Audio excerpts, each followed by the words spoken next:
Today we are looking at 7 threats to ethics.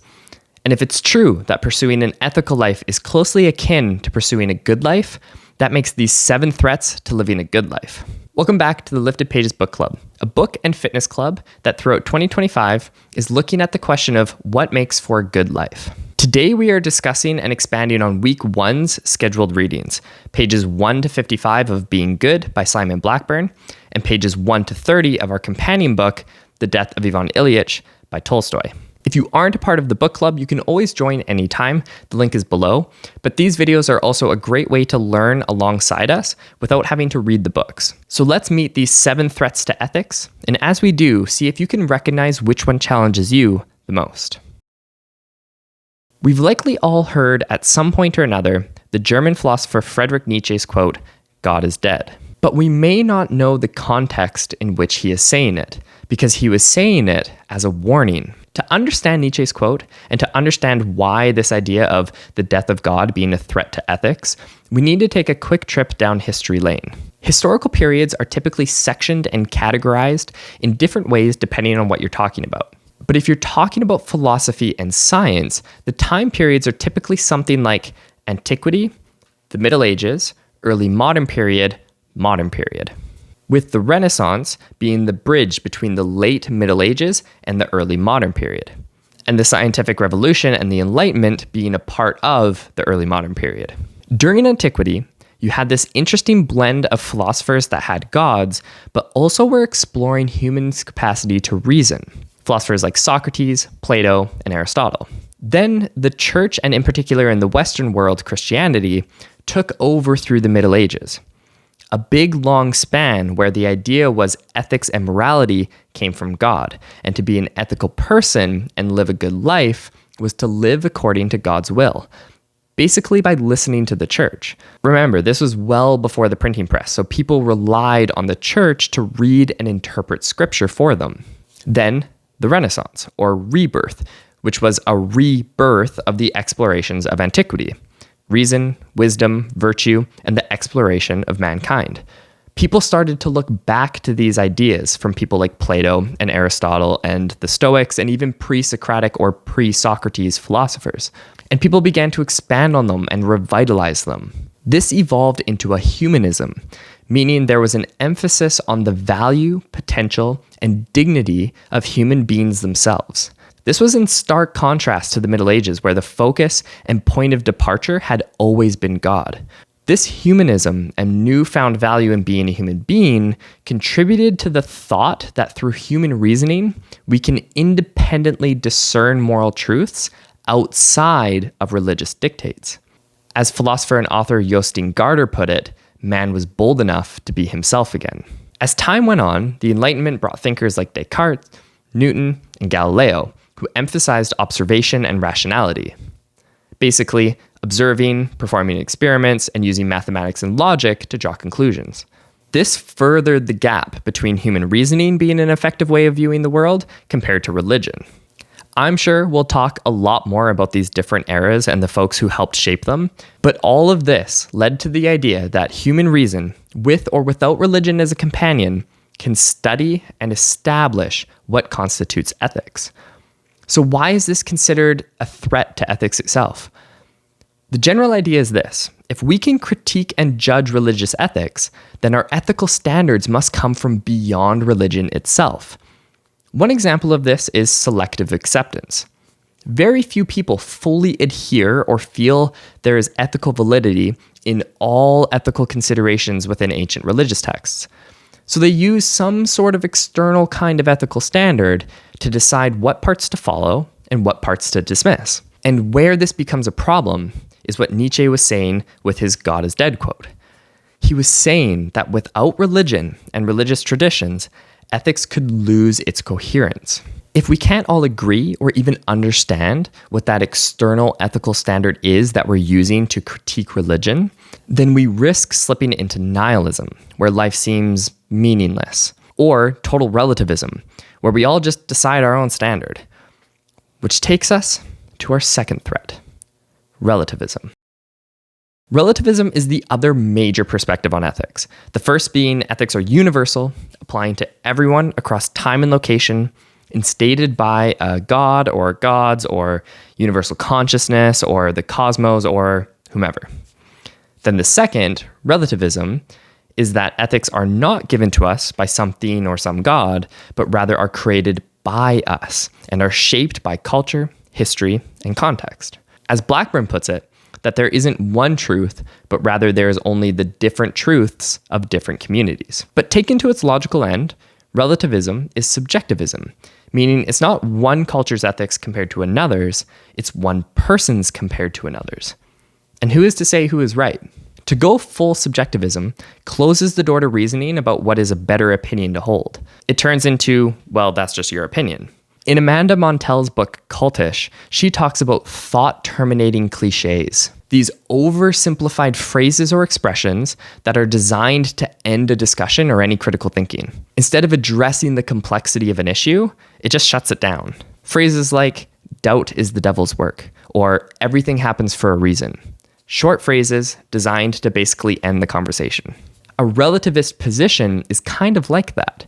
Everything just devolves into, that's just your opinion. But this is a common perspective today, and it has a lot of different sub-branches, like emotivism, where it's not stealing's bad, because that's an assertion, and that language opens the door to a conversation about if it's true or false.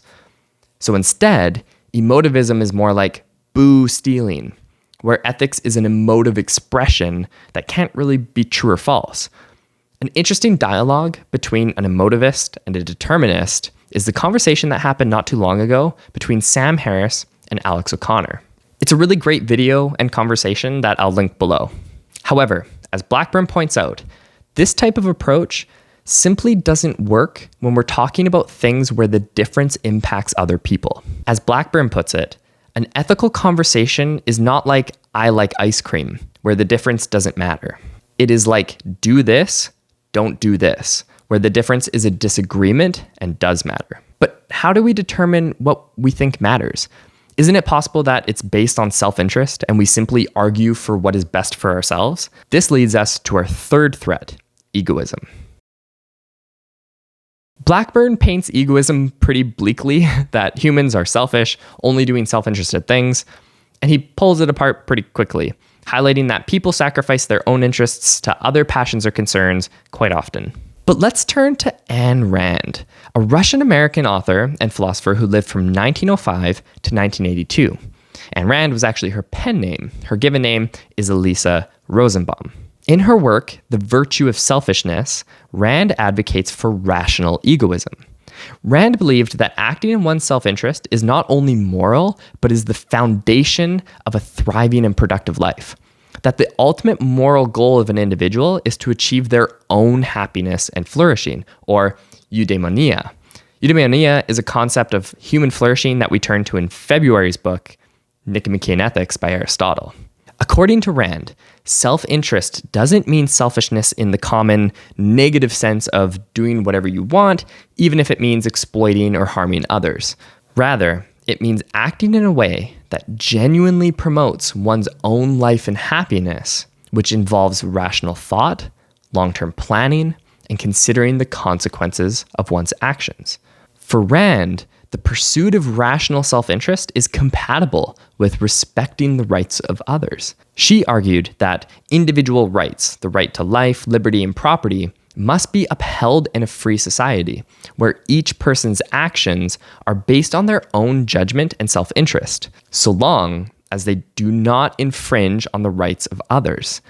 Rand redefined selfishness as the virtue of rational self-interest. She argued that individuals should take care of their own needs, pursue their own goals, and make decisions based on their own values, rather than sacrificing themselves for the sake of others or living in a way that disregards their own well-being.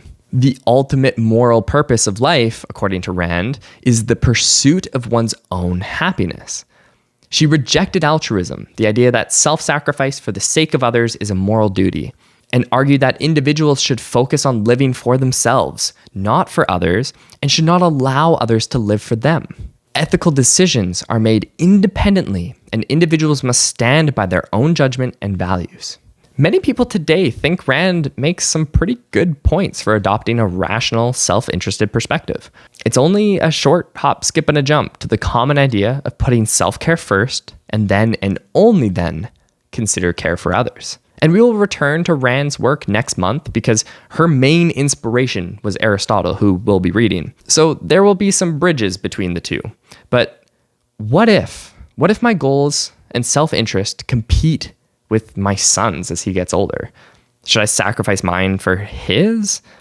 What if as a human, my self-interests are simply programmed within me? Are they even really mine? To answer that question, we turn to threat number 4, evolutionary theory. Blackburn highlights that most ethics and good life-related books fall into 2 categories. The first, as he puts it, chicken soup for the soul type self-help good vibes books. And the second, life scientist and nonfiction type books that talk about how science has solved the being human problem. Being a fan of nonfiction books throughout my 20s and being in university in my early 20s studying a life science, the ideas presented in this section resonate a lot with the way I used to see the world. When you look at the book list for this book club for 2025, you might have thought to yourself that the books weren't what you expected. And the reason might be that I tried to avoid these 2 categories, despite the popularity of books within them. And the reason why I did that was because of the 3 confusions that plague these books that Blackburn highlights. Let's briefly summarize them. The first is that an evolutionary story about a genetic function must not be confused with a psychological story about the one who has that genetic function. The example Blackburn gives in the book is the love a mother has for their child. If evolution suggests a mother's love is an adaptation, the confusion would be to infer that therefore there's no such thing as a real mother's love. It's just a programmed response, which obviously doesn't make any sense because it's arguing for and against something simultaneously. That mothers are programmed to love their offspring, but therefore don't? It's not a logical conclusion, and typically is a way to try to downplay the psychological human experience related to something. That our concerns are not our real concerns, since there's an evolutionary explanation for something. The second confusion is to infer that a concern is non-existent or irrational if there isn't a known evolutionary explanation for it. But why is a known evolutionary explanation a prerequisite for a concern to be legitimate? Isn't the fact that it's a concern enough to confirm its legitimacy? And the third, as Blackburn puts it, is to read psychology into nature, in particular into the gene, and then back into the person whose gene it is. Genes are selfish and competitive, therefore the human animal must itself be selfish and competitive. We love to attach human qualities to things that are just doing what they do without all the brain work that we humans do when we act or make a decision. Blackburn points out, genes aren't selfish. They just have different chances of replicating themselves in different environments. But if genes are just reacting to the environment, cause and effect, isn't it possible that if we fully understood all the genes and all the stimuli, that we could predict all human behaviors? That the concept of free will is just an illusion? This leads us to threat number 5, determinism. This video is already going to be long, so there is no way we can cover the free will determinism argument here. We'll revisit this in the future, but I want to point out one way that a determinist would argue the defense Blackburn provides on this topic. Blackburn suggests that the argument of determinism, that we are what we are, large mammals made with genetic instructions, doing what we do as a result, and that there's nothing we can do about it, is wrong because our genetic makeup leaves room for input responsiveness, that we're, quote, programmed to be flexible. I think a determinist would argue that you can just regress one more step and say, yes, but we could predict what response would be chosen through knowing the culture, history, genetics, and context of the individual. So they still weren't freely choosing it. The behavior was simply predestined by their situation. To which Blackburn might say, those things could play a role, sure, but ultimately the individual makes the flexible choice in their mind. I'll leave it there for you to think about for now. We'll come back to this in the future. I will note it's not a black and white argument of free will versus determinism. There's also compatibilism and different degrees of all positions. But what do you think? I would love to hear. Now, if you've made it this far, you might be thinking this is all a bit much. Let's just live and let live, be a decent person. It doesn't need to be so complicated. It's all a bit unreasonable. This takes us to threat number 6, unreasonable demands. If you've never experienced this notion of ethics being unreasonably demanding, I have a way you can experience it firsthand. Go to a dinner with family and friends and tell them that you've decided to go vegan because it's the ethical thing to do, and if they want to live ethically, they should all be vegan too.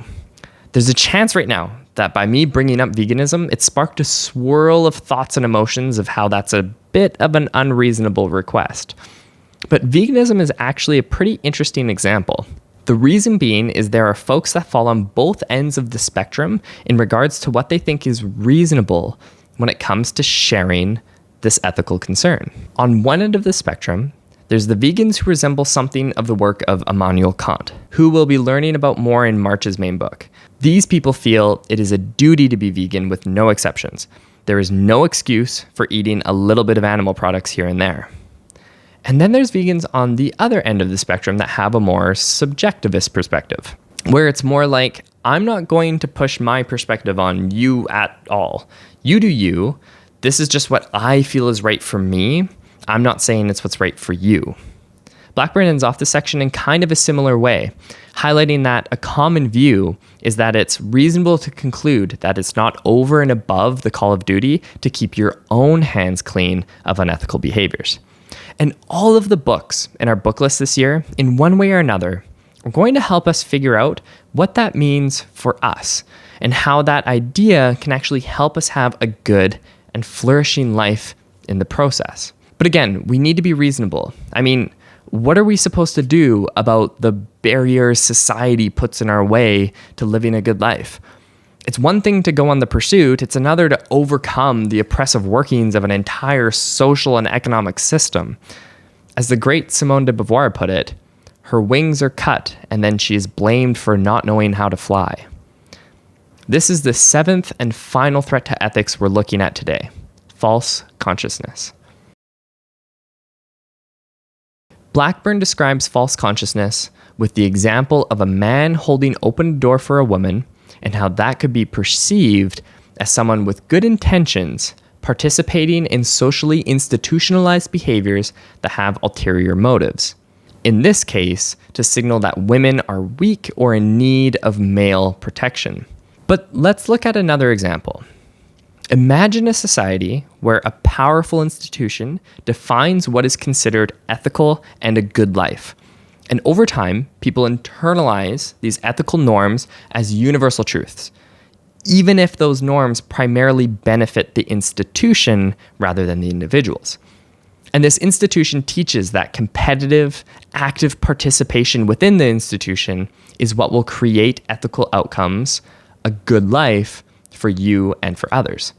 It frames these values as universally ethical and insists that serving others and partaking in the competition without questioning the norms of society is the pinnacle of a good life. And it does so to ensure a steady supply of loyal, submissive followers who will support the institution even at great personal costs. The institution has made its people believe they are acting ethically by sacrificing their own well-being or obeying without question. However, they may not realize that this ethical framework was designed to maintain the institution's power and control, not to promote universal well-being. If the institution's primary goal is its own survival and growth, the ethical system it promotes might perpetuate injustice, inequality, or suffering. And when we step back and start to look at the behaviors of institutions and wonder what exactly is the goal or outcome these behaviors seem to be striving for, it can cause a skepticism that ethics is a cultural institution that might itself be biased, corrupted, or shaped by vested interests. A lot of people over the past 100 years have been wondering this exact question in regards to how does ethics really work in, say, a capitalist society? how much of what we think is an ethical and good life is really the pursuit of an ideal that keeps the capitalist wheels turning. To quote the great Simone de Beauvoir again, society cares for the individual only so far as he is profitable. Okay, so it can feel a bit overwhelming that this societal ethical corruption thing is like a mountain that blocks our path to living a good life. But I'm happy to tell you there's actually another mountain on top of that one that Blackburn doesn't really get into, but mentions near the end of this section. And that's of luck and chance. Something we'll be diving into when we read The Fragility of Goodness by Martha Nussbaum later this year. So what now? Blackburn reminds us at the end of this section that, like we talked about at the beginning, we are able to step back and look at the institutions of society through an external ethical standard. So they do not set the ethical standards. We can critique and judge them. Ethics is not capital E ethics. And that there is no living without standards of living, which, as we can see so far, are external to all 7 of these threats. So though it can feel overwhelming, Blackburn reminds us, quote, "The right reaction is not to succumb to the mood, but to reflect that the cure lies in our own hands." And I truly believe that the books we're reading this year, as part of the Lifted Pages book club, have the potential to change and clarify the way we view a good life, and to help us realize how we can move forward confidently. Next time, we will look at part 2 of Being Good by Simon Blackburn, which covers some ethical ideas. Simple things, nothing too heavy. We'll talk about abortion, death, the meaning of life, happiness, and freedom, and more. Talk with you next time.